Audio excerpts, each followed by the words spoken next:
Pensem em pontes, túneis, centrais elétricas, obras gigantescas que literalmente moldam o nosso mundo.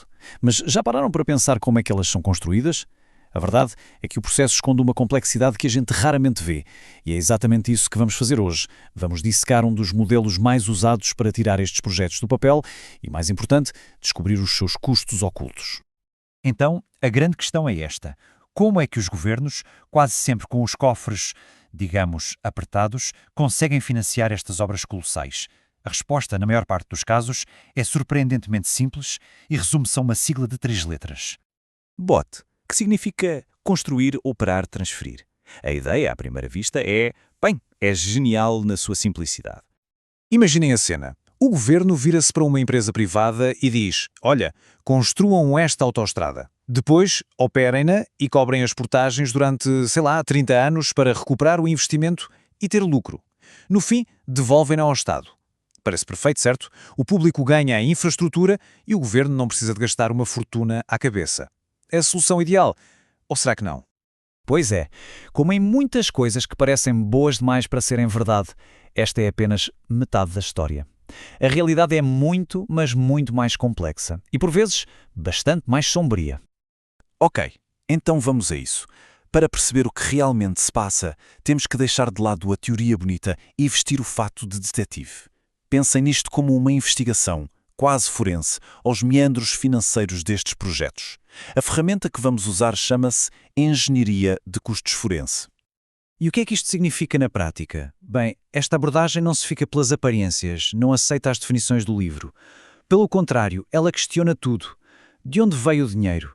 Qual é o custo real do capital? Quem é que, no final do dia, assume o risco? É basicamente uma autópsia financeira do projeto, só que feita ainda em vida, para encontrar os problemas antes que seja tarde demais. E o ponto de partida de qualquer investigação destas é uma peça-chave, a entidade que assina o contrato com o governo. E atenção, não é a grande construtora que toda a gente conhece, não. É uma empresa criada do zero só para aquele projeto. Chama-se Sociedade de Propósito Específico, ou SPE. O que acontece lá dentro, nesta autêntica caixa preta, é crucial para percebermos o resto da história. E é exatamente aqui que a história se divide em duas. De um lado, temos a teoria, o modelo BOT que aprendemos nos livros, tudo muito bonito. Do outro, temos a realidade nua e crua, aquilo que uma investigação forense revela. Vamos pôr os dois lado a lado e ver o que acontece. Olhem só para estes contrastes. A visão tradicional diz que o financiamento privado alivia o orçamento público, certo?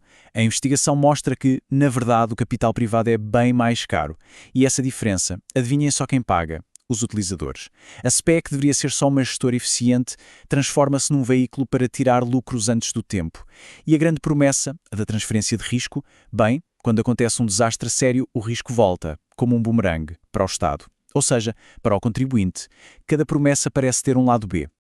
Agora, vamos focar-nos na fase de construção. É aqui que entra o grosso do investimento, o chamado CAPEX.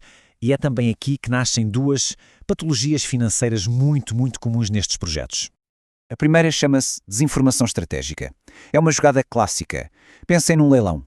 Para ganhar o contrato, um consórcio apresenta um orçamento super baixo, um preço que toda a gente sabe que é impossível de cumprir. O objetivo é só ganhar. Depois, com a obra a andar, começam a aparecer os imprevistos, as dificuldades técnicas e com eles vêm os pedidos de mais dinheiro. No fim, o custo real dispara e fica muito acima do que foi prometido. A segunda patologia é ainda mais subtil, mais difícil de detectar. É uma prática conhecida como gold plating. A coisa funciona mais ou menos assim. Lembrem-se da SPE, aquela empresa criada para o projeto, muitas vezes os donos dela são os mesmos da construtora. É um conflito de interesses claro. Então, a SPE, que é basicamente controlada por eles, contrata a construtora, que também é deles, por um preço inflacionado, banhado a ouro. Esse lucro extra é retirado logo ali, durante a construção, e vai direitinho para o bolso dos acionistas. Qual é o resultado? O projeto já nasce com menos dinheiro do que devia, fica descapitalizado e o risco de ir à falência no futuro aumenta, e muito. Ok, já vimos a teoria, as patologias, mas o que é que acontece quando estes riscos se tornam realidade? Vamos ver 2 casos, baseados em histórias reais, que mostram bem o que pode correr mal. Primeiro caso, um túnel submarino. O contrato era claro. O risco geológico era 100% da empresa privada. Parecia tudo controlado. Só que, durante a escavação, encontrou uma falha geológica que não estava nos mapas. A água começou a entrar em massa, a obra parou e os custos dispararam. Em pouco tempo, todo o dinheiro de reserva desapareceu. A SPE foi à falência. E quem é que teve de entrar para salvar o projeto inacabado? Exato, o governo, que teve de assumir um buraco, literal e financeiro. A lição aqui é brutalmente clara. Não basta escrever num contrato que o risco foi transferido. Isso não o faz desaparecer. Se o risco é catastrófico, se é grande demais para a empresa privada aguentar, ele não desaparece, ele simplesmente volta para o colo do setor público. Vamos ao segundo caso. Uma autoestrada. O plano de negócio dependia de projeções de tráfego muito otimistas, que contavam com um grande crescimento económico. Só que, em vez de crescimento, veio uma recessão. E o tráfego real ficou 15% abaixo do que era esperado. Uma diferença que parece pequena, mas que teve consequências enormes. O resultado foi matemático. Menos carros a passar significa menos dinheiro em portagens, e esse dinheiro não chegava para pagar a dívida do projeto. Qual foi a solução? Renegociar o contrato e estender o prazo da concessão. O que é que isto significa na prática? Que os utilizadores vão continuar a pagar portagens por muito mais anos do que estava no plano original. Ok, já vimos os problemas, os riscos, os casos que correram mal. A pergunta que se impõe é, então não há uma forma melhor de fazer isto? E a boa notícia é que sim, há. A mesma ciência forense, que é tão boa a encontrar as falhas, também nos dá as ferramentas para construir um modelo melhor.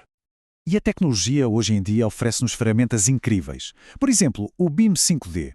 Pensem nisto como um modelo 3D super detalhado do projeto, onde cada peça está ligada ao tempo e ao custo, totalmente auditável. Ou os contratos inteligentes, que podem, por exemplo, libertar um pagamento automaticamente assim que um sensor confirma que uma viga foi instalada. Acabou-se a manipulação. Até ao financiamento, através de obrigações verdes, pode ser mais barato se o projeto cumprir metas ambientais rigorosas, com auditorias a sério para evitar o greenwashing. No fundo, o objetivo é mudar completamente as regras do jogo.